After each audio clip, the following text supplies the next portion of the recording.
Easy steno YouTube channel पर आप सभी का स्वागत है। डिक्टेशन 5 सेकंड बाद स्टार्ट होगी। Ready start.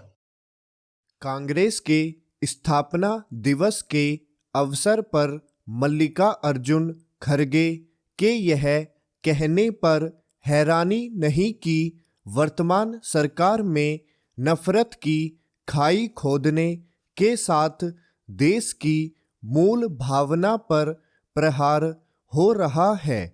उनका यह कथन यही दर्शाता है कि वह राजनीतिक विमर्श के मामले में उसी राह पर चलना चाहते हैं जिस पर सोनिया और राहुल गांधी एक लंबे समय से चलते आ रहे हैं।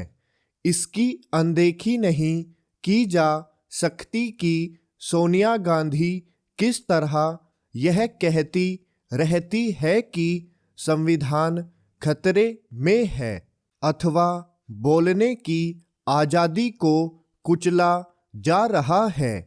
राहुल गांधी का स्वर भी यही रहता है कि मोदी सरकार के चलते देश रसातल में जा रहा है। अभी चंद दिनों पहले भारत जोड़ो यात्रा के दिल्ली आगमन के अवसर पर एक संबोधन में उन्होंने कहा था कि देश में नफरत फैलाने का काम किया जा रहा है।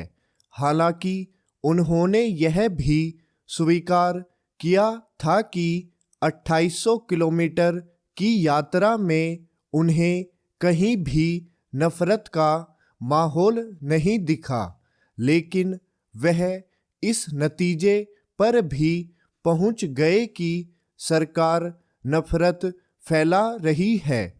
मल्लिकार्जुन खड़गे ने भी यही साबित करने की कोशिश की। स्पष्ट है कि वह कांग्रेस अध्यक्ष के रूप में कोई नया विमर्श खड़ा करने वाले नहीं है। इसकी पुष्टि हाल में उनकी ओर से दिए गए कुछ बयानों से भी होती है। उनकी माने तो स्वतंत्रता संघर्ष में केवल कांग्रेस के लोगों ने ही कुर्बानी दी और किसी अन्य ने कुछ नहीं किया, और यहाँ तक कि उनके घर से कोई कुत्ता तक नहीं मरा। क्या इसे प्यार और सद्भाव की भाषा कहा जा सकता है? यह विडंबना ही है कि कांग्रेस एकता और अखंडता की बातें तो खूब करती है, लेकिन देश के विभाजन की जिम्मेदारी लेने से इनकार करती है। एक ऐसे समय जब भारत जोड़ो यात्रा कुछ दिनों बाद जम्मू कश्मीर जाने वाली है, तब कांग्रेस को अनुच्छेद 370 और 35A हटाने के फैसले पर अपने विचार रखने चाहिए। इसलिए रखने चाहिए क्योंकि संसद में उसने इस फैसले का विरोध किया था। कांग्रेस को यह स्पष्ट करना चाहिए कि क्या जम्मू कश्मीर को अनुच्छेद 370 के तहत विशेष अधिकार देना देश की मूल भावना के अनुरूप था। वास्तव में ऐसे एक नहीं अनेक प्रश्न है।